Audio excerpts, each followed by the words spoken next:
Number 10, which polynomial function has zeros at -3, 0, and 4? This keyword zeros, I'm going to box and highlight. Whenever I see the word zeros, I should be thinking of zeros, solutions, roots, x-intercepts. They all mean the same thing, and that's where the graph crosses the x-axis.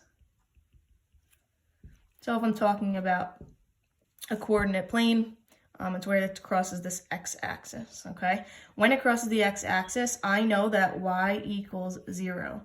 So this -3, this 0, and this 4 are really my x values, and 0 is my y value.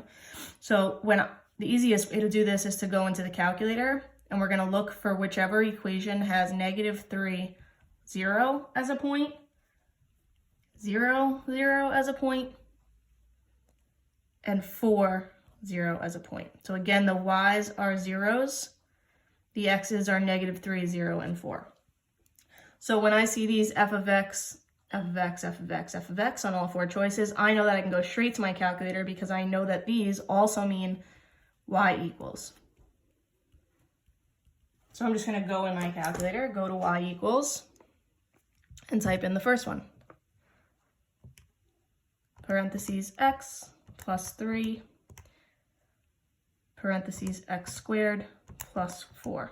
I go straight to my table, and I'm just going to look. I already know it should be -3, 0, 0, 0, and 4, 0. So I'm going to look at those 3 spots. Well, if I go up to -3, okay, I have -3, 0 in the calculator, but the next one is 0, 0. Well, this says 0, 12, so it can't be choice 1. So I get rid of that. I go to choice 2. Go back to y equals, clear out what we have, parentheses x squared minus 3, close parentheses, and then another set x minus 4. Go to my table. Again, -3. Oops. Yeah, sorry. Go to my table. -3 automatically says -42. Well, I want -3, 0. So right then and there, it can't be choice 2. Let's look at choice 3. Y equals x, parentheses, x plus 3, and another parentheses, x minus 4. Go to my table. -3, 0. Okay, that's good. The next one I want is 0, 0. That works.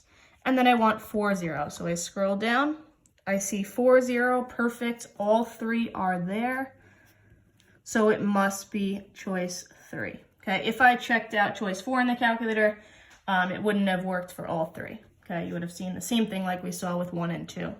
If you wanted to do this by hand, it's definitely harder. The calculator is the best way, but I am going to show you by hand in case you prefer that way. So because this says zeros, what I can do is take, and I know that y equals 0, what I can do is take this f of x and replace it with a 0.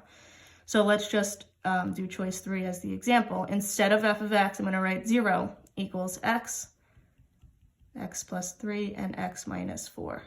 So what I could do is set up my chart here and set all 3 of these pieces equal to 0.